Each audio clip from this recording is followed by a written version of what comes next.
Alors, bonjour à tous et bienvenue dans ce webinaire qui va porter sur les nouvelles fonctionnalités de Monday.com. Je me présente, je suis Jeanne Ndiaye, responsable de Monday.com en France. Je suis accompagnée de Stéphane. Bonjour Stéphane. Bonjour, donc je suis ingénieur commercial chez Synolia et notamment sur la partie Monday. Alors, certains d'entre vous se demandent sûrement pourquoi c'est Synolia qui anime ce webinaire. Alors, juste pour vous éclairer, donc Synolia est le premier et l'unique partenaire de Monday.com en France depuis plus de 2 ans. Donc, l'éditeur étant basé en Israël, et présent aujourd'hui, il y a plus de 145 pays qui utilisent Monday. Et donc, Monday s'appuie justement sur un réseau de partenaires partout dans le monde pour justement accompagner les clients au niveau local pour mettre en place l'outil.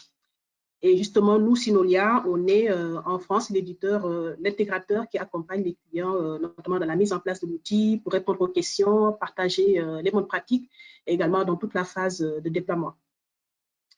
Alors, nous avons depuis plus de 2 ans accompagné plus de 500 clients en France, donc des clients issus de toute taille, de divers secteurs d'activité. Nous sommes membres actifs de la communauté de Monday et nous contribuons également à la roadmap produit. Voilà, notamment grâce à la remontée des informations de nos clients, que ce soit en termes de besoins d'évolution, de suggestions de fonctionnalités. D'ailleurs, l'éditeur en tient beaucoup compte pour justement faire évoluer son produit. Et nous animons également un réseau de partenaires revendeurs dans toute la France. Alors, chez Synolia, nous possédons 4 domaines de prédilection complémentaires qui nous permettent d'être complètement transverses, comme l'e-commerce, la relation client, la BI ou encore le PIM. Donc, notre mission aujourd'hui est d'accompagner les entreprises qui souhaitent délivrer la meilleure expérience client. Et pour y parvenir, justement, nous nous appuyons sur un ensemble de solutions que vous pouvez d'ailleurs voir à l'écran. D'ailleurs, ce sont des solutions qui sont toutes reconnues sur leur marché respectif. Alors, donc, par rapport à Monday, justement, pour ceux qui l'utilisent, depuis un moment, vous avez dû vous apercevoir de l'évolution du produit au cours des derniers mois. Donc, en effet, en 2019, les développeurs ont travaillé sur des automatisations entre tableaux, des intégrations natives, de nombreux outils, les tableaux de bord et encore plein d'autres fonctionnalités que nous allons découvrir tout de suite en démarrant la démo. Alors, juste le temps de basculer sur la démo. Voilà.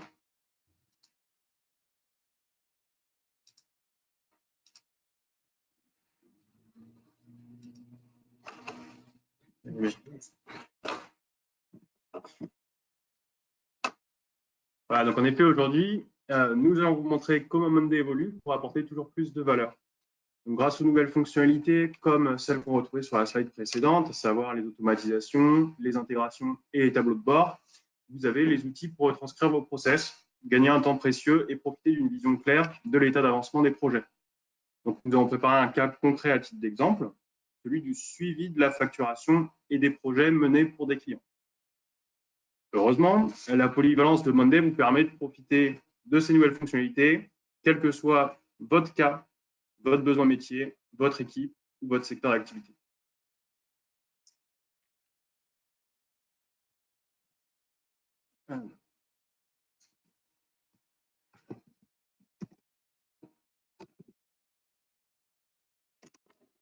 Donc, voici un premier tableau.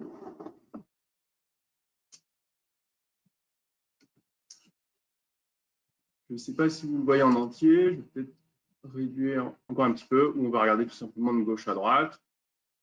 Donc, c'est un tableau qui permet à un service administratif et à un service commercial de communiquer entre eux et d'être synchronisés en toute simplicité.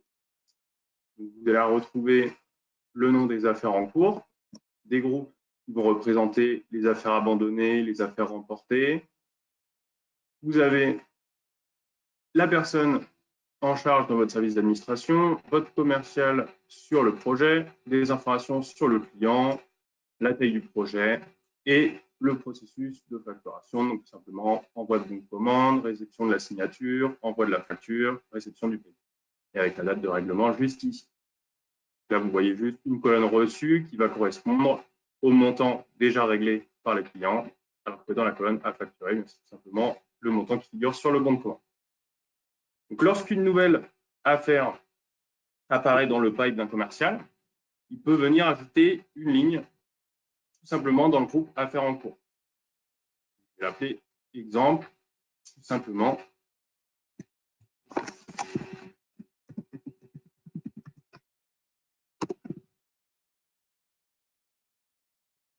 Donc, à partir du moment où il entre cette nouvelle affaire, il va pouvoir enregistrer les coordonnées de son client, donc venir chercher dans la base de données quel est le client correspondant, et également renseigner son nom ou son adresse email.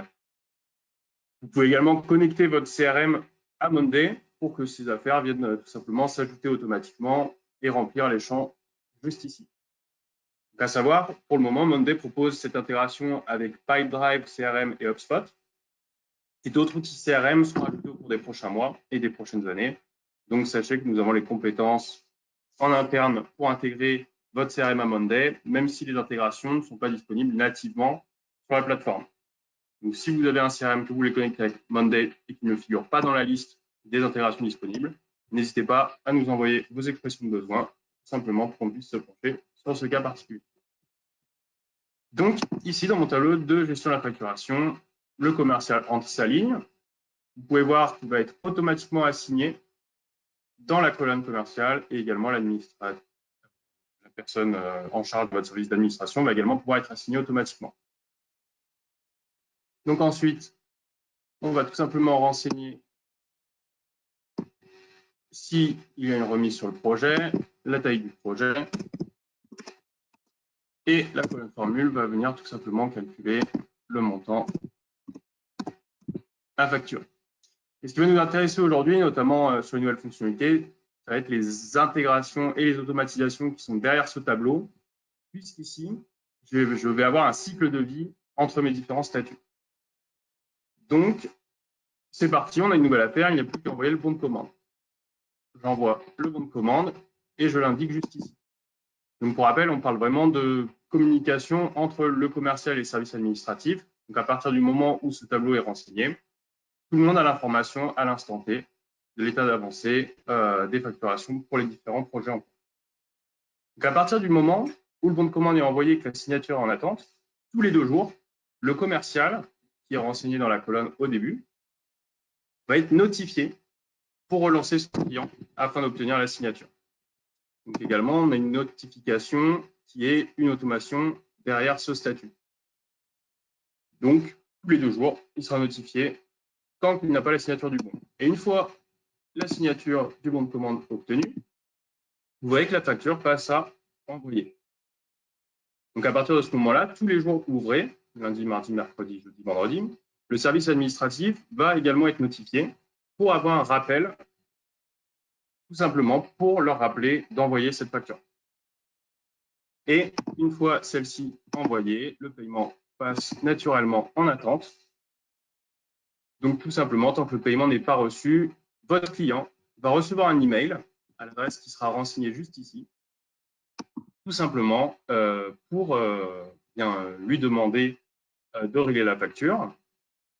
Donc, ce sera par exemple, on peut dire chaque lundi, votre client reçoit un mail pour lui rappeler de régler la facture. Et enfin, quand le paiement est reçu, vous allez voir, on a un certain nombre d'automatisations qui sont mises en place derrière ce statut. On va avoir plusieurs actions qui se mettent en place. Donc, dans un premier temps, une fois que le paiement est reçu, j'ai le montant qui va s'afficher grâce à la formule. Également, je vais avoir ma ligne qui se déplace dans les affaires remportées. De la même sorte, pour ma signature, si le projet était abandonné, il serait venu se greffer automatiquement dans le groupe affaires abandonnées. Et également, par rapport au paiement reçu, eh bien, quand le paiement est reçu et que ce statut change, un mail va être envoyé automatiquement à votre client, encore une fois, avec l'adresse qui est renseignée ici, tout simplement pour le remercier, pour lui indiquer que le paiement a bien été reçu. Et donc, plus besoin d'envoyer des mails manuellement et de demander où en est le paiement, soit en interne ou avec votre client, que le tableau donne cette information instantanément à quiconque en a besoin.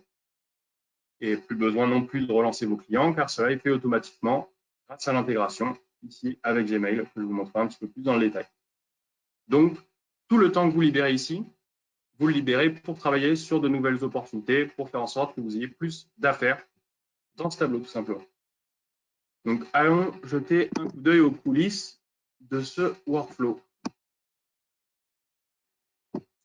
Donc, juste ici, vous retrouvez le centre d'intégration Monday. Donc, on va avoir deux intégrations ici qui sont mises en place avec Gmail.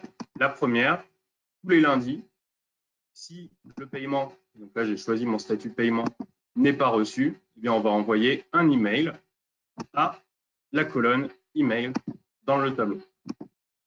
Et cet email, vous pouvez bien sûr le personnaliser. Donc, par exemple, en sujet, je vais mettre entre crochets le nom de l'affaire, puis de bon de commande, et ensuite je peux personnaliser mon texte, tout simplement pour demander le règlement du paiement avec les formes que vous avez l'habitude d'employer, simplement. Pour la deuxième intégration, et bien là, c'est tout simplement quand le paiement est reçu, on va envoyer un email à votre client. Donc cet email, pour information, part à partir de votre adresse email. Donc votre contact ne le reçoit pas comme venant de Monday, mais comme venant vraiment de votre compte, que ce soit sur Gmail ou sur Outlook, puisque les intégrations sont disponibles avec les deux services de messagerie. Donc voilà, le paiement de la facture pour votre projet a bien été reçu. Et là, vous retrouvez tous les champs qui correspondent finalement aux colonnes de votre tableau et que vous pouvez reprendre pour personnaliser les messages. Du côté des automations, donc on a le centre d'automatisation juste à côté ici.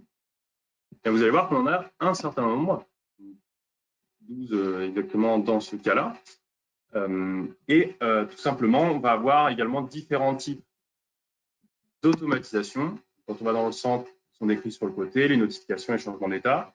Donc, pour ce tableau, on a des notifications et des récurrences. Donc, tout simplement pour notifier la bonne personne au bon moment. On utilise également la création d'éléments pour assigner automatiquement les personnes concernées. Et les dates ou échéances pour assigner automatiquement une date dans la colonne de notre choix. Dans cet exemple, si vous avez remarqué, quand j'ai changé mon statut paiement reçu, j'ai la date du jour qui est venue s'ajouter automatiquement dans la colonne date. On a également des automatisations liées aux dates. Et enfin, le changement d'état. Donc, le changement d'état qui ici va permettre différentes actions. Donc, le changement de statut qui impacte le changement du statut suivant. Donc, bon de commande envoyé égale signature en attente, etc. Et également pour déplacer l'affaire dans un autre groupe. Et vous ne l'avez peut-être pas remarqué puisque c'est allé assez vite, mais on a utilisé également un changement d'état pour créer un nouveau tableau projet pour un projet client quand le bon de commande est signé. Je vais vous montrer juste ici.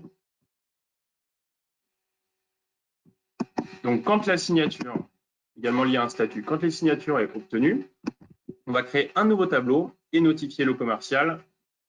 On aurait pu également penser à un chef de projet, par exemple, pour lui dire tout simplement qu'il va pouvoir personnaliser ce nouveau projet. Et dans la création du tableau, on a vraiment beaucoup d'options. On va pouvoir choisir un modèle à partir duquel le tableau sera créé. Donc, si vous avez déjà des templates pour votre activité, vous pourrez vous en servir juste ici. Vous pouvez choisir le nom du tableau également à partir de champs personnalisés. Donc ici, je l'ai appelé sobrement projet suivi du nom de la ligne, du nom de l'élément dans mon tableau de facturation, qui a priori correspond au nom du projet. Et enfin, on va pouvoir choisir le type de tableau.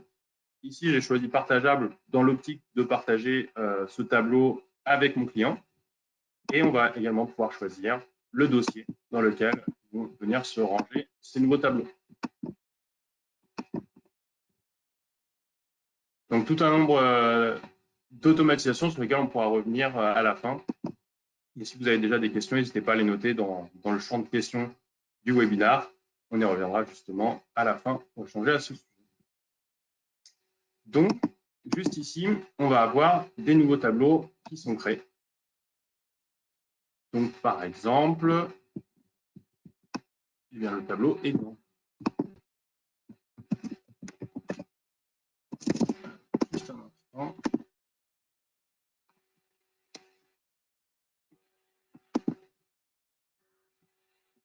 là, voilà, en fait, j'avais déjà des exemples sur des projets qui étaient renseignés dans le tableau. Donc ici, on arrive sur un tableau de projet. Tableau de projet qui est assez simplifié. Hein. Bien sûr, vos projets peuvent être bien plus complexes avec de nombreuses colonnes, de nombreux indicateurs. Mais là, dans un souci de clarté, on a préféré faire très simple. Donc, un statut d'avancement, un collaborateur responsable, des groupes qui définissent des phases qui vont être les mêmes pour tous les projets mis en place, une priorité, une charge estimée et une timeline, simplement pour pouvoir ajuster. D'ailleurs, vous pouvez faire des sélections multiples en cliquant sur la gauche des tâches et en restant appuyé sur la touche Shift, justement pour pouvoir décaler la timeline. Donc ici, quand je clique sur ma timeline, je vais avoir mes dates et je vais pouvoir les changer directement ici.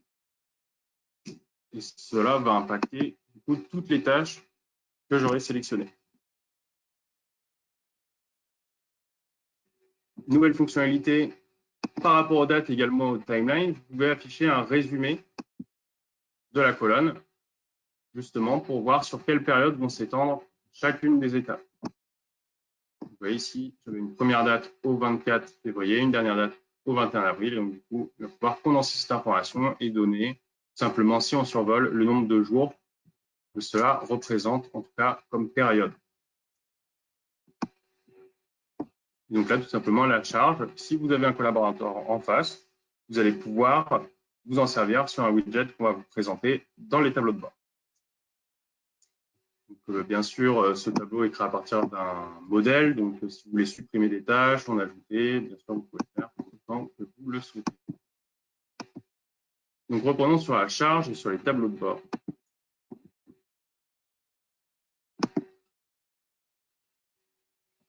C'est probablement une des fonctionnalités qui évolue le plus sur Monday. Si je crée un nouveau tableau de bord, vous allez retrouver peut-être des fonctionnalités que vous utilisez déjà.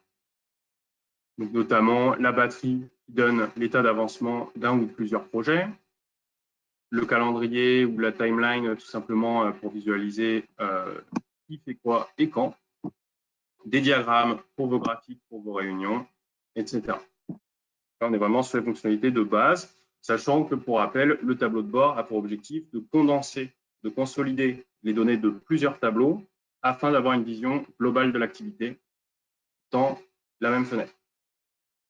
Donc, typiquement, une timeline, ça va être intéressant sur un tableau pour la voir par rapport à un projet. Mais si vous avez 10 projets ou 20 projets en cours, vous allez peut-être vouloir tous les visualiser sur la même timeline. C'est la fonctionnalité tableau de bord qui va vous permettre de réaliser cette timeline tout simplement. Donc voilà, vous connaissez peut-être déjà ces widgets principaux. Aujourd'hui, on va se pencher sur le widget Workload, qui est le widget de gestion des ressources et qui permet justement, quand vous avez une charge attribuée à vos collaborateurs et des collaborateurs assignés à des tâches, eh bien de visualiser tout simplement si ces personnes-là sont surchargées ou au contraire, si ils vont avoir de la disponibilité. Donc, le widget se présente ainsi. À gauche, vous avez la liste de vos chefs de projet ou collaborateurs. Au centre, des bulles qui symbolisent leur taux d'occupation. Et en haut à droite, vous retrouvez les menus, notamment filtres, et le choix des tableaux. On va passer juste en plein écran pour y voir un petit peu plus clair. Donc, vous voyez, comme sur un tableau classique, vous avez vraiment le filtre textuel, le filtre par personne et le filtre avancé. Et vous allez également pouvoir sauvegarder des vues, si par exemple vous voulez un widget uniquement pour les tâches à priorité haute ou sur un critère que vous aurez défini à l'avance. Notamment, si vous créez un nouveau projet, vous pouvez cliquer sur la fenêtre tableau et cliquer ensuite sur ajouter, éditer un tableau pour l'ajouter à la liste. Et au contraire, si vous avez un projet terminé, vous pouvez le masquer ou le retirer du widget. Tout simplement. Donc ce widget workload, il est interactif. Il vous permet d'ajuster votre planning de production en plus de visualiser les semaines trop remplies ou trop libres de certains collègues. Donc, vous cliquez sur une bulle rouge et vous allez avoir le détail de la timeline juste en dessous. Donc là, en fait, vous allez vous rendre compte rapidement que cette personne elle a de nombreuses tâches en simultané et vous pourrez soit déplacer dans le temps certaines tâches lorsque c'est possible pour libérer votre collaborateur, comme je viens de le faire juste ici, ou tout simplement, vous pouvez cliquer sur une tâche pour la réassigner à un autre collègue.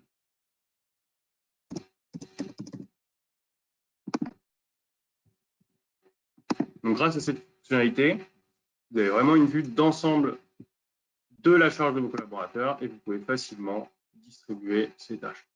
Donc, on a deux possibilités pour cela. La première, c'est d'être sur un nombre de tâches, de prendre en compte le nombre de lignes, en fait, tout simplement dans le tableau. Et la deuxième, ça va être d'utiliser la charge dans une colonne. Je vais vous montrer tout simplement comment ça fonctionne. Alors, je vais a priori aller droit sur ce tableau. Juste un instant.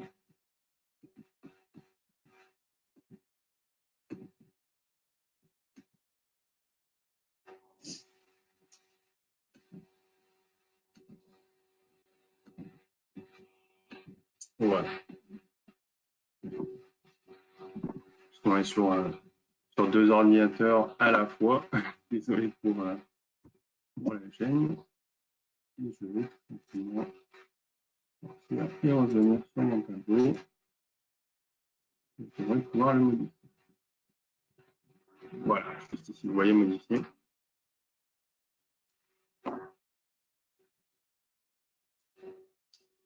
Et donc ici, vous voyez, vous avez cette molette paramètres qui apparaît. Donc, vous modifiez.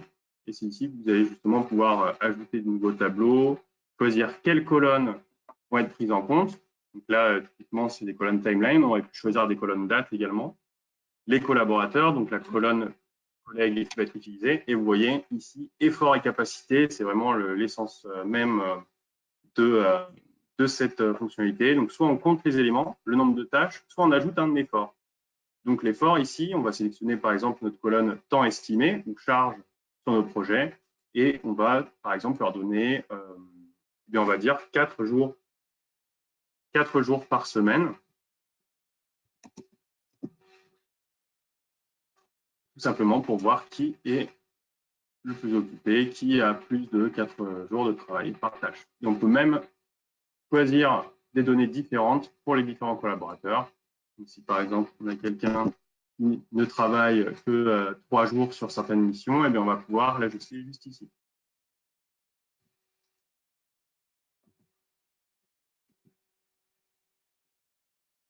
Tout simplement. Donc, petit rappel, si vous êtes sur une version pro de l'outil, vous pouvez consolider les données de 10 tableaux au sein d'un même widget. Et pour ce qui est de la version Enterprise, la limite s'étend à 25 tableaux par widget. C'est beaucoup plus pratique si vous avez de nombreux projets. Parenthèse, justement, sur la version Enterprise de Monday, c'est la version qui subit le plus d'évolution et cela va s'accentuer cette année en 2020. On a déjà une nouvelle fonctionnalité de gestion de permissions que je vais vous montrer rapidement. C'est dans l'écran d'administration. Juste ici, vous retrouvez des permissions sur le compte. Donc, ça vous permet de choisir et de définir qui va pouvoir créer des intégrations ou des automatisations, pouvoir créer des tableaux privés, etc. Donc, ça peut être soit les administrateurs du compte, soit personne, ou tout simplement, ça peut être n'importe qui, ce qui est le choix coché par défaut, et ce qui est le cas de toutes les autres versions. Donc, cette permission de fonctionnalité. Également, dans la sécurité, on va pouvoir retrouver les sessions. Donc, finalement, quand se sont connectés vos collaborateurs, avec quelle adresse IP, etc. Et enfin, la fonctionnalité Workspace, donc la fonctionnalité espace de travail, en fait, qui vous permet de regrouper tous les dossiers et tous les tableaux d'une même marque, d'un même service dans votre entreprise, et bien, va pouvoir être regroupé sous un même grand dossier pour lequel vous pouvez choisir des membres, également pour lequel vous pouvez choisir s'il va être accessible aux autres ou non. Quand vous créez un espace de travail, bien, tout simplement, on va pouvoir fermer ou ouvrir ce groupe aux personnes extérieures. Donc, je vous invite à partir de maintenant d'écrire vos questions sur tout ce qu'on a vu sur la démo. Et on va retourner rapidement sur la présentation pour terminer. Alors, merci beaucoup Stéphane pour cette démo très intéressante. Alors, juste le temps de basculer sur la présentation. Est-ce que vous voyez bien les slides à nouveau? N'hésitez pas à nous préciser.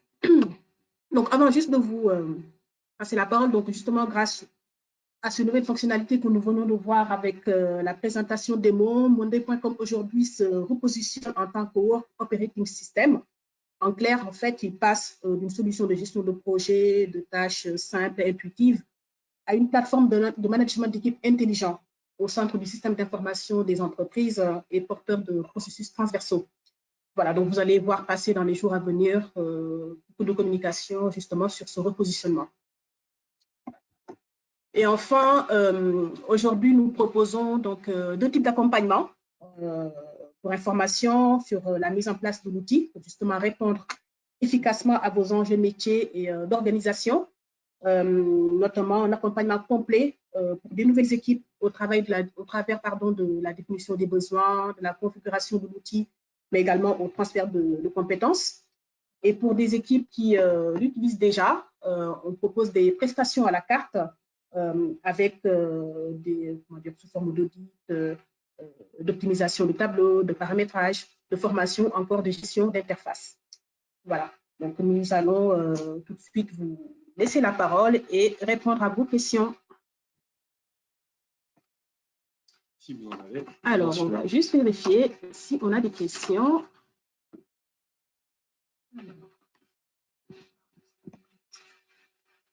Tu vas pouvoir cliquer sur la flèche. Oui. Juste la souris bien. Ah.